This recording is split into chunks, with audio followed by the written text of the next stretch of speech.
video. Still can't hear. Anyway, whatever. Life. Holiday video, yes. Questions for Inmendham. So it's really going over a lot of the same bullshit. And I don't know if there's a point, but we'll go ahead and try. It was civil enough, at least at the beginning of it. Alright. Does the ought in your philosophy arise from the definition of bad? I guess it does, yeah. I mean, in the sense that the word bad means poison. It means, yes, the not desirable, not useful, not constructive, not productive element. It's a toxin to function, to the good thing, right? To the efficiency thing. It's a toxic to the what would rationally be described as something like an ideal. It will take you away from perfection. This bad stuff. So yes, bad is toxic to perfection and anything close to it. And yes, so by definition it is not something you ought. It's something you ought not. And you can't really have something that's bad if it doesn't diminish perfection. So if something isn't toxic to the ideal, something isn't toxic to doing the best, then it couldn't possibly be bad. So if it can't be somehow a diminishment of reality or the condition, then it couldn't be a bad. So yes, by definition, bad things are ought-nots. Are supposed logic, if not treated same things alike? Alright, so this is where, you wrote this, right? Does the ought in your philosophy arise from the definition of bad, or the supposed logic of not treating same things alike? They're two different questions, but I mean, the argument is that you can't add up stuff over here and say this is the game, because it's not. So same things exist in the universe, and there's this bowl that the whole thing is in, or however you want to look at it. You can't just say, well, because there's no bad over there, there's no bad in the universe. That's stupid. So you have to count all of the stuff when you're going to decide what the stuff is doing, or the condition of the stuff, or the perfection of the stuff. And you can't just say this stuff is real stuff, that stuff is not stuff arbitrarily. You have to have a reason to say something's not part of the equation. So the idea that you treat same things alike, although related, is only related in the sense that, but yes, of course, nonsensically, you can't just sit there and say, look, here's perfection in this little tiny corner, and we'll just ignore that everything else is broken. To pay for the perfection or something, or to create it, that wouldn't be rational. So it's the entire equation, and you're just recognizing that just because one piece of the equation is correct does not mean the rest of the equation is correct. Something like that. If oughts are not about personal choices, if oughts are about personal choices, well, they're not. They're descriptions of reality. So I guess I just don't even understand this crap. I mean, the personal choices is supposed to be by the blueprint of the right answer. So I mean, the personal choices are supposed to be maximized by some sort of logical construct or a continuity with reality. And so, yes, the leprechauns and all this other stuff is fine for personal playing around, but it's really bad for personal behavior. So, yes, you have, when it comes to the rubber hitting the road, the oughts are descriptions of reality, not personal choices. How do you reconcile the idea of suffering being imbued with compulsion and uncontrollable repulsion with the idea of an ought? The suffering being imbued with compulsion and uncontrollable repulsion. Well, again, you're using these words to describe it. And I'm saying I wouldn't mess with words like compulsion or repulsion or all this kind of stuff, and just keep with the easy words, which are good and bad. These are states of experience. The idea is to say that there are certain experiences that are better not having, better never to have been, and that's what they are by property and description. And you don't worry about whether somebody is compelled or repulsed or any of that stuff. You just worry about the fact of whether or not it's going to happen or not going to happen. And the motivational mechanism doesn't really matter. It doesn't really matter how compelled you are, how compulsed you are, or any of that stuff. It just matters that you get the right answer to the problem. It doesn't really matter how you get there. It just matters that you get there. So I guess I personally would say it's not really relevant to the question of whether or not these are good or bad things. You just establish that the experience themselves are good or bad. Whether we're repulsed by them or compelled to do something about them is psychology and other stuff, and it doesn't really have anything to do with whether the correct answer is don't do that, have more of that. How can mechanism give rise to ought? How can the universe, you mean, create something like positive and negative or good and bad? Well, it did. It made a brain, made it sensitive to this quality, made it capable of manifesting it. I mean, you're going to say, should I ask some opposite silly question, like, why is it impossible for the universe to create value? You know, with a presumption built in of some kind. There's no rule against the universe doing just about anything except, that it can do. And this is on one of the possible cans, is that it can create a synthesize. It can, when complexity arises, it can synthesize experience. And that's what we're obviously doing.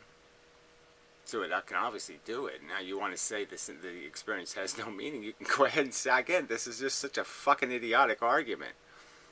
Alright? You want to say consciousness doesn't mean anything. I don't see how it's possible, okay? I don't give a fuck how the universe, the mechanical universe, created a brain. I really don't care, in the sense that I don't need to know that my consciousness is one fucking hell of a thing that's happening, and that it's full of this value shit.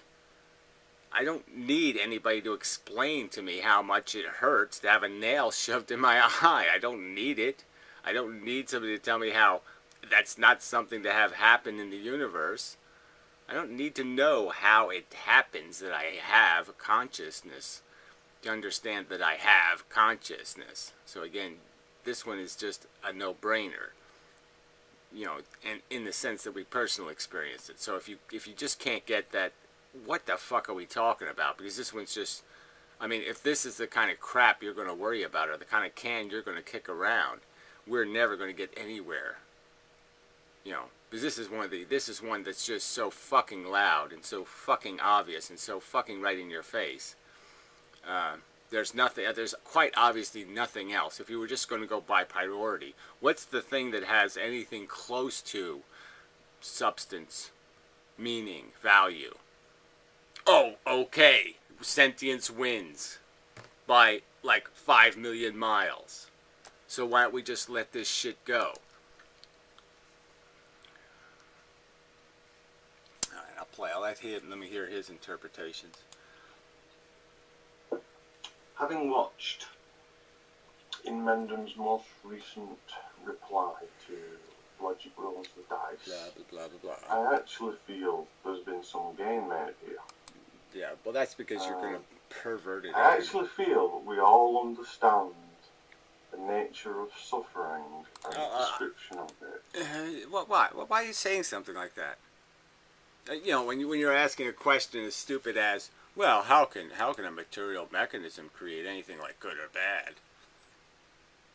I mean, good or bad, that means something, like a positive, negative, and any idea that the equation has to come out positive or it's a failure. How could you come up with anything like value? Like, yes, failure is a negative number. Failure is bad being the remainder, being what you're left over with.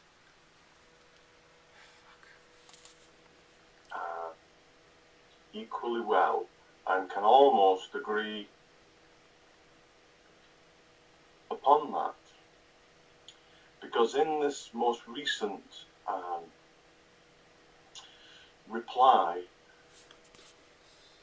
Inmendham places more weight on the ought being entailed with the need to treat like things equally.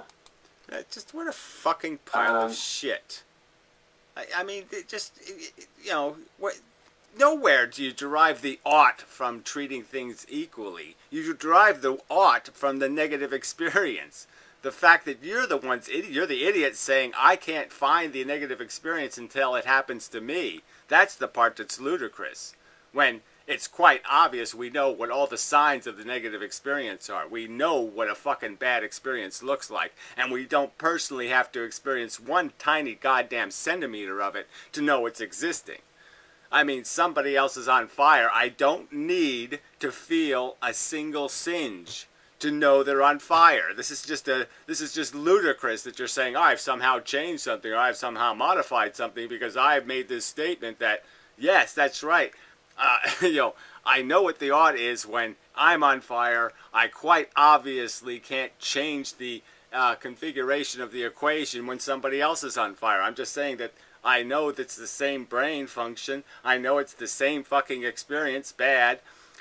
So why all of a sudden the change in how I react? Well, the change doesn't have a rational solution. The rational solution is that, yes, when it happens to me personally, the ought is in bold type, maybe you could say, because, yes, we can't miss it, because it's right there in front of us.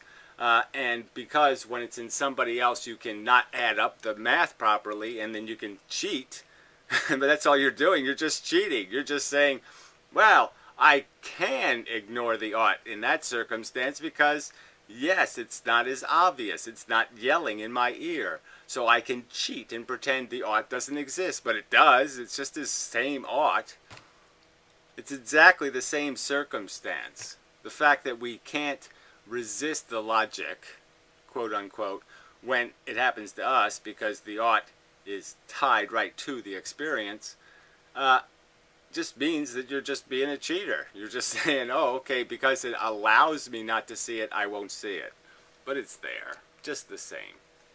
And it's certainly being experienced by the person who's having the experience. He's certainly quite aware of the ought. And I'm not so sure that's self-evident. I don't think it's true. I don't think there is a logical ought because of saying this. Well, that's another sorry. I don't think so, but you'll give me no explanation of exactly what it is about these different organisms' experiences that's different. Why are your experiences super cool, meaningful experiences, and their experiences are not? That's just a crock of shit.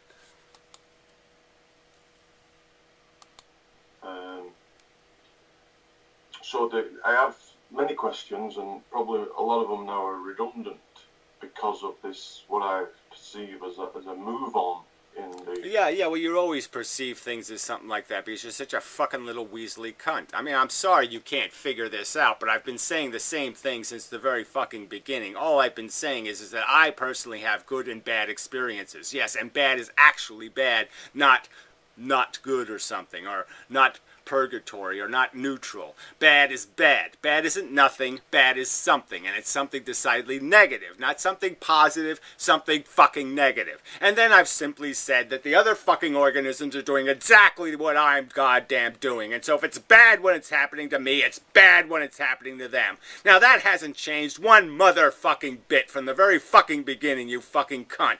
So this implication that I've changed something, or modified something, or said something different is just a fucking lie. argument, a significant advancement.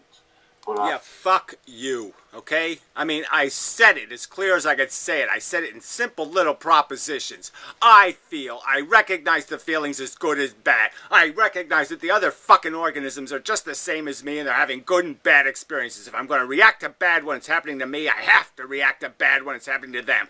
Duh! I'll just check it with this first question.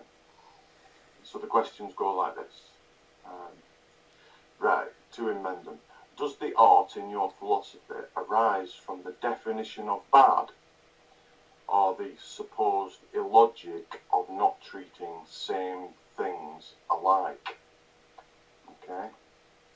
Yeah, well, again, I've already pointed it out, okay? The bad doesn't have anything to do with how you treat things. The bad is a definition, is a property of the thing itself, okay? And then the rest of the equation is, quite obviously, well, if there's bad here or there's bad there, are those two bads different? And the answer is, no, they're not fucking goddamn different. It seems that there's been a subtle change of emphasis there. No change of emphasis. There's good, there's bad, now there's location. Location's irrelevant. There, that's it. From the very beginning, nothing's changed. You're just perverting everything for your own little fucking purposes all the fucking time. You're just twisting and bending language to fucking find rationalizations and excuses to believe this idiotic and inane philosophy that you could somehow discount what's going on in reality here.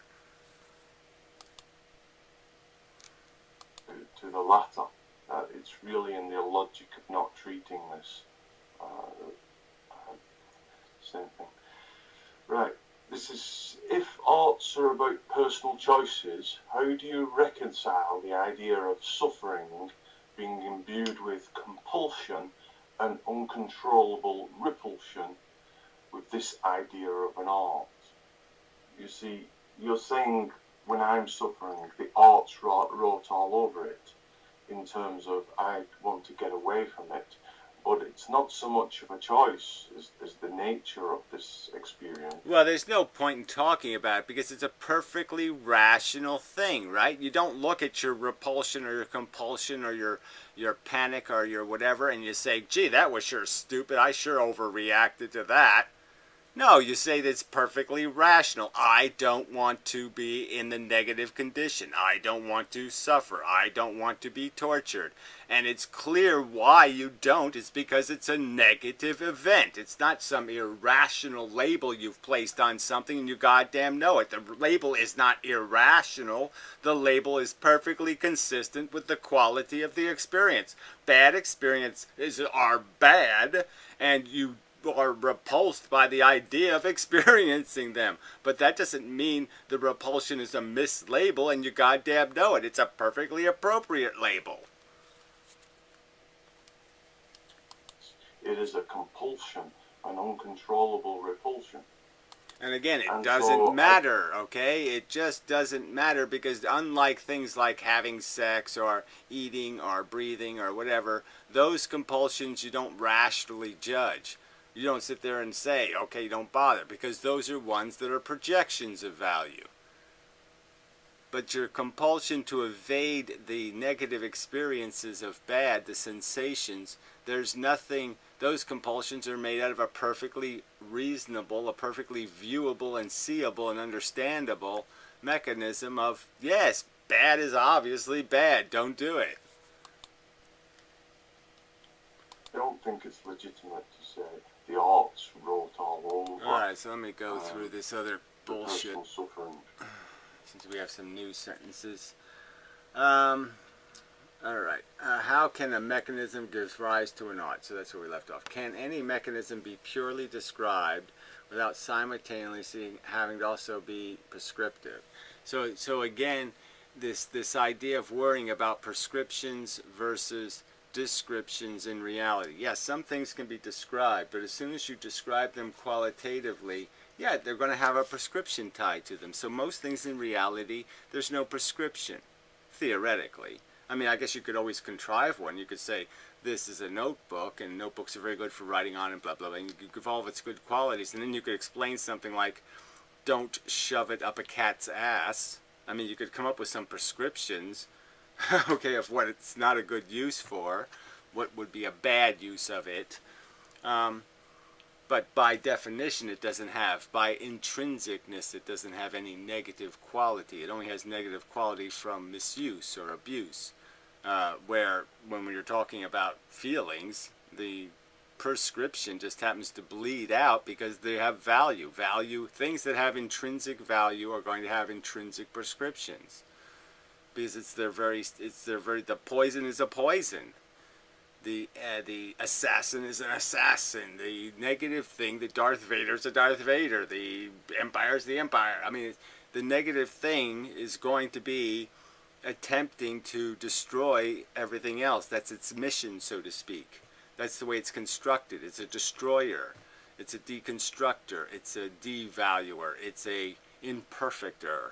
And the imperfectness is in it. And so, yes, there's happens to be nothing good about it. It's just completely and intrinsically bad. Oh, fuck. I can't read the other one because it's blocked by him.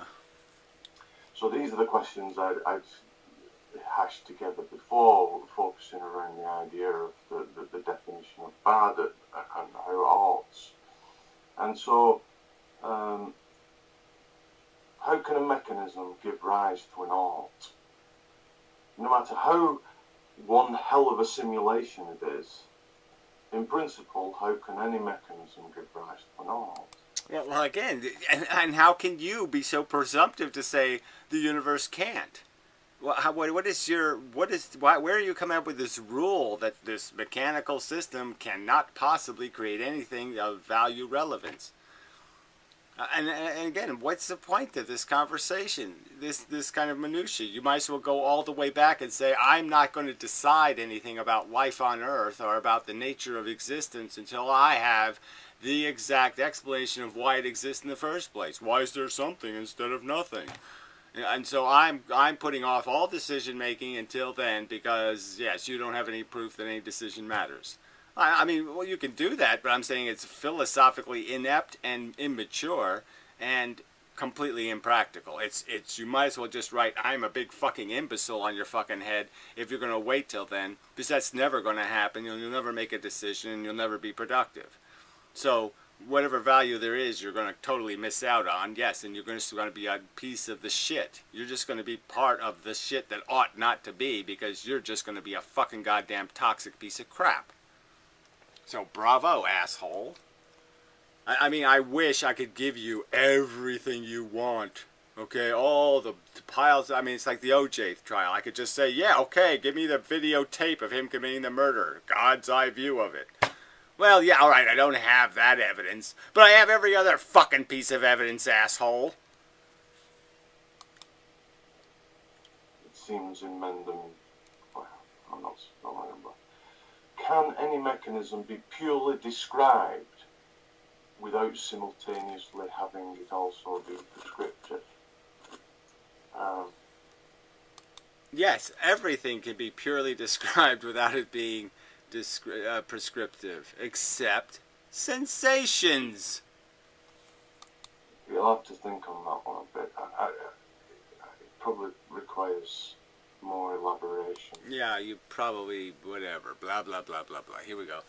If there is no universe, if there was no universe, and there was only one mind, and it suffered, would it be of importance? Yes, I mean, it's suffering. It's creating good and bad. It's creating value. I mean, duh.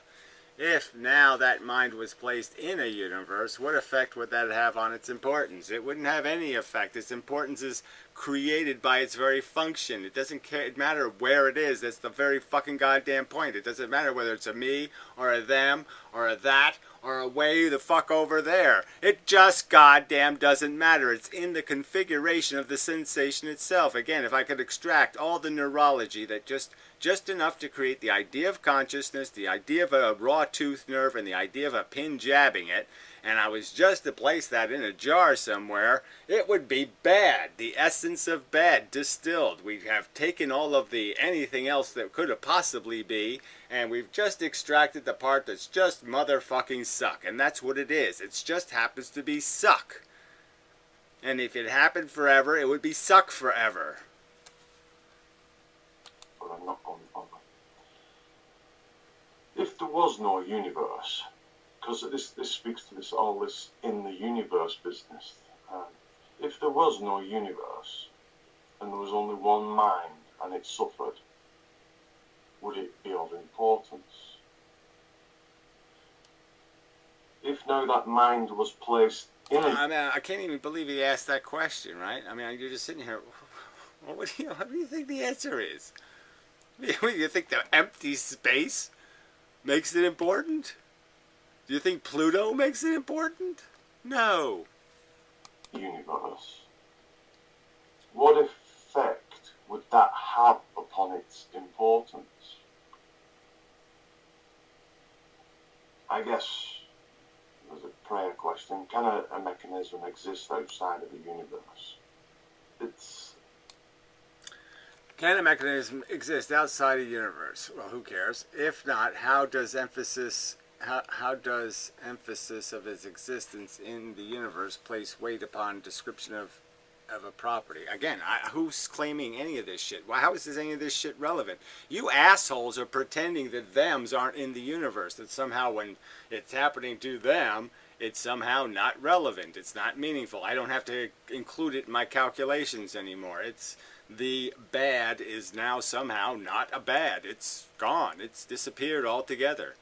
That's your claim. I'm claiming it's still in the fucking goddamn universe and you still have to account for it. It's just as bad as when it was happening inside of you. So if I move a bad from here and I move it into somebody else, I have not changed the bad at all. I have not changed the math at all. I've just changed the position of the bad, and the bad is still bad. And if my brain is at all sensible and logical, it should do exactly what it was doing before, which was try to kill the bad. So it should still be trying to kill the bad. I think abstractly it can.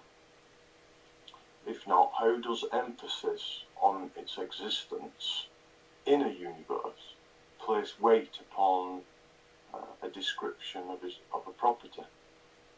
Well, it doesn't. How can a mechanism with a purpose in loose DNA evolutionary sense with a purpose of procreation matter to anything but itself? Again, I don't give a shit about this nonsense. I mean, I don't see... Evolution has absolutely nothing to do with understanding right and wrong, understanding good or bad, okay? Evolution is a dumb molecule. It makes machines to compete with each other for survival. It creates a bunch of nonsense mission statements for these organisms. Go out, kill little kittens, okay? There's organisms that eat kittens. I mean, there's organisms that do horrible, awful, terrible, awful things, okay? And that's just the way evolution works, because it's just a fucking maggot engine, all right? I don't give a fuck about evolution sense. I don't give a shit about DNA sense. I have intelligence, and I'm trying to describe reality. I'm not describing what DNA wants, what are good tools for gladiators. I'm questioning the very idea of gladiators. I'm questioning the very idea of constructs that have those kinds of purposes. Those things are stupid, ignorant, dumb, idiotic. They are a waste of suffering. So I'm against wasting this precious thing, these value things of sensation. Evolution doesn't give a shit about wasting that shit. Its purposes are stupid. I'm talking about the general purpose, the rational purpose of less bad, more good. That's the rational purpose. When I arrived on Earth, I figured that out rather short term. It didn't take me very long at all to say, it's better that my house isn't on fire. It's better that my parents don't die. It's better that this doesn't happen. It's better that that... Yeah, I could figure out right away that there's better outcomes and lesser outcomes. No doubt about it. And has nothing to do with the agenda of a motherfucking molecule. How can a mechanism with a purpose, in the loose DNA evolutionary sense, with a purpose of procreation, matter to anything but itself? It just says, who cares? Again, I have a brain, jackass. You don't understand that part? Alright? We're not doing biological evolution anymore, shithead. We're doing intellectual evolution. We're discovering reality. We're realizing the world's round. We're realizing there's other planets. We're doing all of this knowledge collection. We're not fucking goddamn animals anymore, shit for brain. God, I just, so stupid. How do words get their meaning? Are there any words with intrinsic meaning? Well, all the words in this sense are related to some word that has, yes, that's just as simple as wet describes water. That's right. We gave the slipperiness of water the description of wet. So that's what it is. The word intrinsically means that kind of thing, wetness. Okay, the sensation you feel when water is sloshing about. That's wetness. Okay, that's the way the word was invented. And like almost every word you can trace to some sort of definitional substance, where it has something where it's just pointing to something like black, a color, okay, or it's an understanding of dark, might be more nuanced. Or let's see how to, dark would have the implication of dark in the sense that we have to navigate through the dark and that kind of idea. So it's a little more complex or richer word. But again, this doesn't really matter. We, in my opinion, we have enough decent vocabulary conceptually to do to write reasonable equations and to solve reasonable equations. But you people don't want to have reasonable conversations. Why do things have a property of sameness? Why do things that have a property of sameness have to be treated the same? Well, it's in the definition of the concept. If two things are alike, okay, and you have a prescription for one, the prescription is going to be the same for the other, because their properties are going to decide the prescription. That's it. Its properties decide the prescription. So that's why the treatment's the same. How do you decide which same properties imply need for same treatment? Well, I guess I'm saying by some sort of rational container of logic. You say that how big your nose is doesn't have anything to do with how much you might feel, so I'll eliminate that. How much hair is on the top of your head probably doesn't have anything to do with how much you feel, so I'll eliminate that. Yes, you start just eliminating the things that have absolutely no meaning to the thing that you're recognizing as the primary properties relevant to the declaration that it's flammable, protect it from fire. So the things that are, when you're saying let's protect it from fire, you're just recognizing the flammability properties. Duh. How do words get their meaning? Are there any words with intrinsic meaning? Clearly not, in my opinion.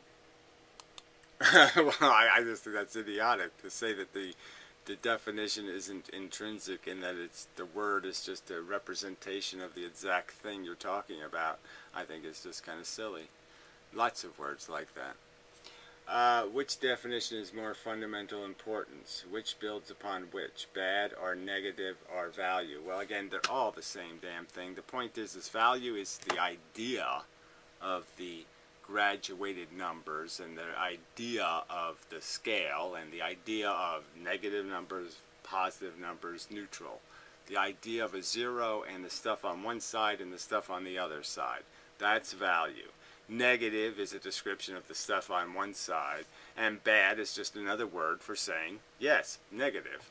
Not sufficient, a degrade from the thing you're attempting to do, which is go that way, positive.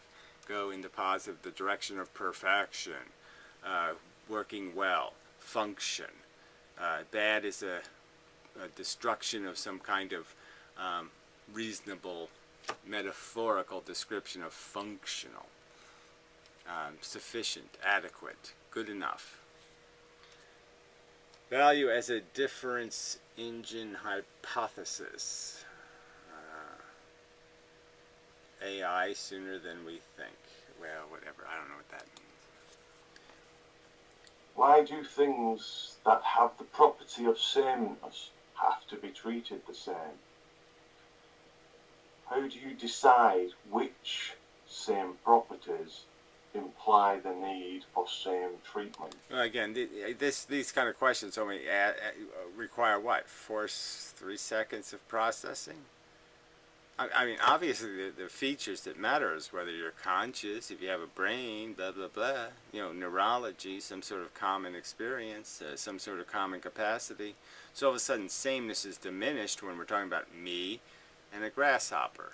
Well, okay, now we've got some sameness issues, not just because of size, not because it's green, but because its neurology is different, right? We know that. But it can be speculated or deduced that there would be some still common function of capacity, and we can see it in the capacity to learn or the capacity to experience the whip and the carrot. You know, I might have the property of having you know, size 11 feet UK size, and somebody else has size 11 UK feet. In some way, does that make us connected? That we have to... No. I mean, quite obviously, that it's connected if I'm a shoe salesman, but that's not what we're talking about. So obviously, we already know what properties are relevant to the faculty of creating sensation. Sensation is the subject. Good and bad experience is the subject. That's the property we're looking for. Anything relevant to the manifestation of your capacity to feel a sensation. Those are the properties that are relevant in this conversation. So what game are you playing here? I mean, why not just... I mean, you've already been preposterously ludicrous. I mean, what is this? You know, how ludicrous is your ludicrousity going to get? Be treated in some manner the same? How do you decide which kinds of properties need the same treatment? And just checking back, if you want to refer back to the bad, you have to make a decision. Does the art come from the illogic of not treating same, or the definition? Fuck you, I do not.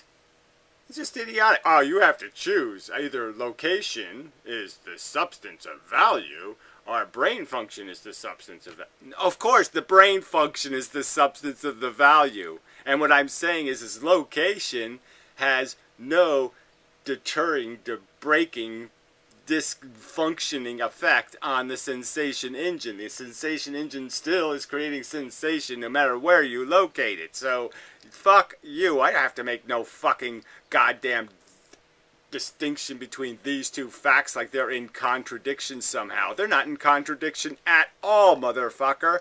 The only thing that's in contradiction is the fact that clearly when you have the advantage of personally experiencing a sensation engine, you can't miss the art, and you can miss it if you're observing it. So that's the only distinction, is that when you're in the engine, you can hear the sound of the engine, let's say, but if you're not, you can't.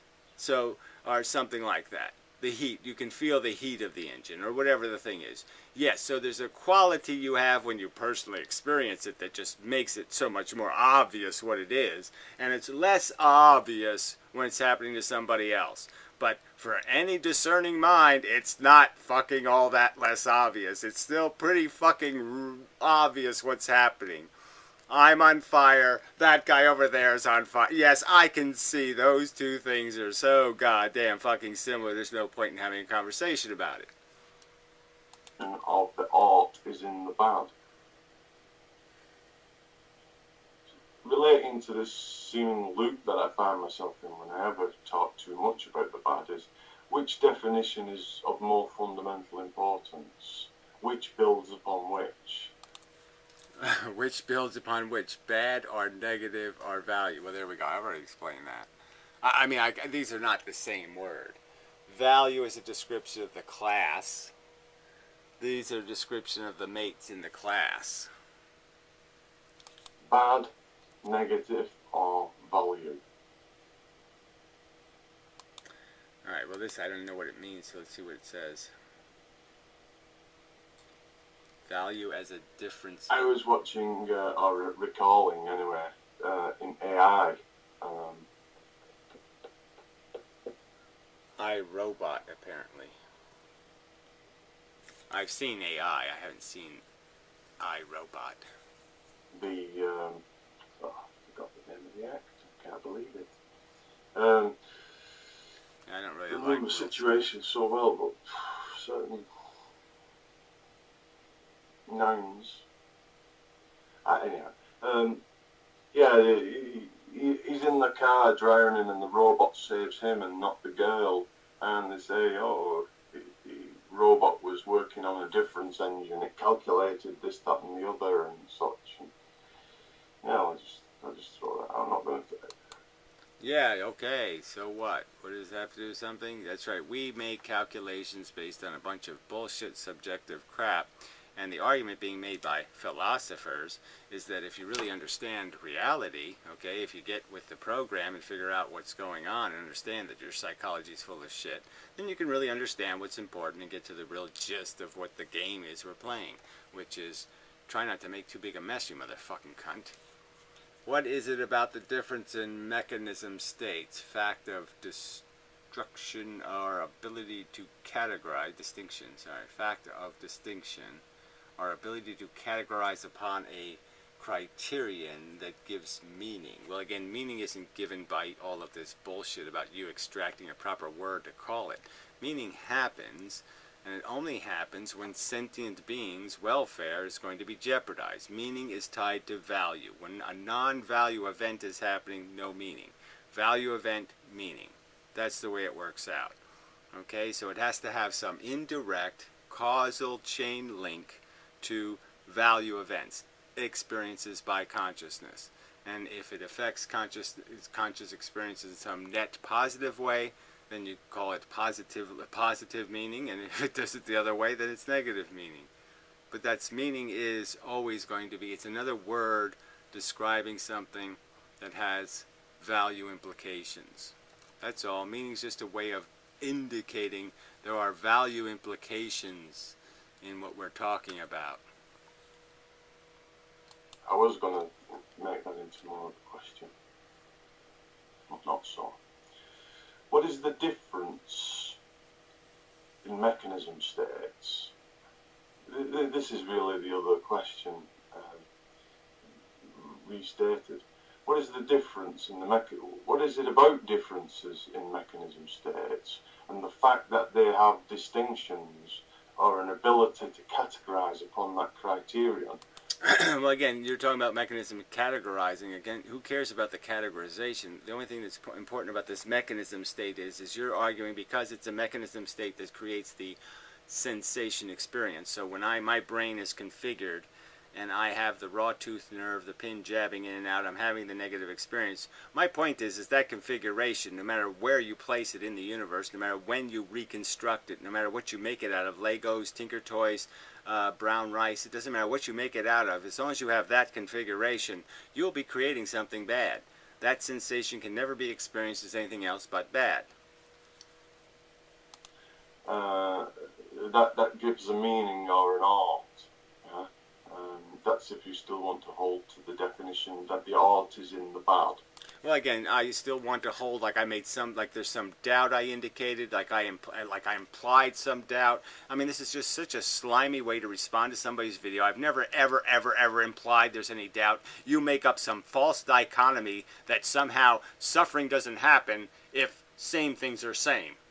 Like somehow I have to choose. Either suffering's happening or same things aren't same. You're an idiot. You're a lunatic. That's just fucking insane. It has nothing to do with the subject. I mean, you talk about a fucking category error. Holy fuck, are you off the subject? But if you're going to say the art's in the bad, then you're wasting your breath talking about the illogic of not treating the same. I'm wasting my breath talking about the illogic of treating the same. I don't understand. It's in the essence of the bad experience, jackass, not the experiencer. Again, you just keep turning everything into the experiencer. The experiencer has nothing to do with it. The question is, what is it? I mean, it's just so fucking goddamn stupid. Again, and if there was some rational disconnect, if there wasn't a perfect rational connection between negative sensation and avoidance, all right, where my brain says that is perfectly rational, then you can make this argument. But it's perfectly, there's a perfect continuity between, I don't sit there and say, gee, I'm emotionally insane. I just ran away from having my hand cut off. No, of course I did. So there's a perfect continuity rationally. So there's no issue here of the personal experience being a deception.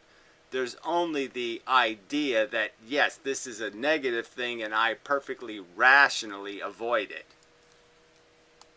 You needn't make that argument. You just need to keep saying bad's bad. Yeah. Well, fuck you. I guess apparently I do, because assholes like you who even experience it will sit there and deny it. And bad means what I say it means. No, it means exactly what I say. What everybody says it's mean for all of eternity, which is everybody describes bad things as things that usually involve the horrible, unpleasant destruction of somebody's welfare. Asshole. When you define the meaning of bad in the universe, whatever that means, do you define it as a description and a prescription? Well, again, you keep doing this. I can't help the fact that, yes, if it's really bad, there's going to be the prescription. It's not at the same exact moment you're not saying there's both a prescription and a description. First you describe it, but by its very description, it's bad. Yes, so it's yes, who cares? If it happens a millisecond after you describe it or it happens as you describe it, it doesn't really matter. It's in the nature of the idea, okay, of perfection and totally not perfection, or waste, all waste, or poison, all poison. I mean, this is just a thing. It has this quality. It doesn't mean anything if it didn't have the quality. If poison wasn't poisonous, then I guess it wouldn't be poison. Well, if bad doesn't have badness, it's not bad. That's right. And how could I possibly be wrong? Well, you could come up with some rational theory explaining how all sensations are the same and there's no difference. And if we kill and torture, it doesn't matter, because being tortured is just as good as eating cupcakes. So come up with a rational theory that explains how those two sensations, the sensations of eating a cupcake and the sensation of having a nail driven into my eye, are in fact exactly the same. Come up with a rational theory explaining that, and then you can prove me wrong. Fucking idiot. Alright, if a description informs us of the properties of a mechanism based on a criteria, that's not really a question. If a description informs us of the properties of a mechanism based on a criteria, that's a pause, not a question mark. What is the criteria that a mechanism must have in order to be described as bad? Well, we've already been over this, but it's this idea of creating a back to be whipped. Yes, our brains have synthesized the idea of the vulnerable flesh to be whipped. It's made the pillow of pain. It's created the thing that can be jabbed.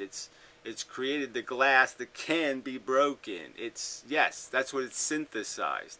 It's synthesized a vulnerable consciousness. if that's the case, how could you possibly be wrong? Again, the simple answer is by you explaining how the sensations are not decidedly different, and different in a value-weighted sense. How could anybody have any hope if this is your mandate of the definition of showing you that you're wrong? Well, again, the hope is simple. You don't understand? Show me a bad that deserves to be treated exactly like a neutral. Show me something that's bad that earns treatment that's exactly like nothing. So show me something that's rationally called bad that we should consider to be absolutely nothing or good. And then you can prove me wrong. But until then, yeah, bad is real bad. Fucking cunt. If a description informs us of the properties of a mechanism based upon a criteria, what is the criteria that a mechanism must have in order to be described bad in what I say generally, not in the universe, with no prescriptive element? You know, we do use bad. Well, I know. I'm sorry. That's not going to play with we do use bad. No, we don't. Unless you're Michael Jackson, I'm bad. Yeah. That's fucking called. There's a word for those things. Those are gutter. What's the word for? Well, anyway, where you know that in that context, it's almost an opposite word. It has absolutely nothing to do with the reality of the word, so you can't use those as an example. Fuckhead. Where, like in all these other situations, where it's of no major significance, you know. It's always of some significance, so fuck you, that's just bullshit. Unless somebody's making light of it for that very purpose of evading its significance. I still can't think of the damn word. Slang? Yeah, so yeah, slang uses of words, we're not counting those in philosophical descriptions. Like my football team lost, it was a bad result, but it was good for somebody else. So well, I know, but it was still bad for the people who rooted for the team, and they probably got drunk or they did something else stupid, so there probably was some suffering involved. They all got sad, and the bartender lost money, and everybody was. So in that sense, it was bad. I mean, bad things did happen to people that could be described as bad. Now, the fact that the other assholes in the other team were doing all the celebrating, so the fact that you're just switching bad back and forth and good back and forth and pretending a game like you're winning when you're obviously not winning, when you're just really saying, I'll have the bad this week, you have the bad next week. You're just fucking pretty much jerking off. That kind of bad. What is the descriptive properties of that kind of bad? And contrast that. Yeah, well, whatever. This is not part of the conversation. I think any fair-minded person knows this has nothing to do with what's being conversed here, okay? This has nothing to do with it. If you're going to talk about, like, whether animals suffer or this happens or this is a bad thing or a Holocaust is a bad thing, you don't bring up sports analogy. You don't bring up this bullshit. This has nothing to do with this subject. You either take this subject a little bit seriously or take it not seriously at all, okay? We're established, and especially when we've already established for the purpose of this conversation, we're not talking about trivial anything. Okay, we're talking about real hard torture, suffering. Okay, that's what we're talking about, motherfucker. So quit pretending we're talking about something else, you fucking goddamn cunt. I mean, this is just such an evasion. What's the criteria for a bad in the universe? Again, it's your bullshit. I've already done this description, okay? I'm not going to keep doing it every fucking video. I have to explain to you, okay, we have to take all this trivial crap you're going to try to bring up and say that's not on the table right now. We're talking about reality, motherfucker. No, I'm not going to do that in every fucking video because you're too fucking retarded to remember the context of the conversation. Fuck you, you are. You're just changing the subject again. That has this additional descriptive and prescriptive nature. Oh, they're zooming right through here. What is the criteria for a bad in a universe additionally prescriptive? What is the criteria for a bad in a universe that additionally prescriptive? That doesn't even make sense. Repulsion, attraction have no value, attribute. I don't care about those words. When suffering occurs to me, how do I know or see this obvious ought in it? Okay, so you can't see it. So when suffering occurs to me, how do I know or see this obvious ought in it? All right, there we go. So we're done, right? this is a completely dishonest conversation, right? You have to ask me a question like that. You can't see the ought, that you ought not to be suffering, that you ought to get out of the way, that you ought to prevent that from ever happening again. You haven't had something happen to you and you haven't said, I hope I never have that again. I hope I never do that again. You don't start doing little careful things like you get some horrible cold from some asshole and you say, shit, maybe I'm going to start wiping my doorknobs or something. Maybe I'm going to start doing things to prevent that from fucking goddamn happening again. You know, that doesn't shit like happen. That shit like that doesn't happen to you in real life. Well, it happens to every fucking buddy else in real life. Okay, they have real life experiences and they learn the fuck from them, and they say, God fucking goddamn damn, I ain't doing that fucking goddamn damn stupid shit again. So fuck you. How do I see it? Fuck you. Fuck you.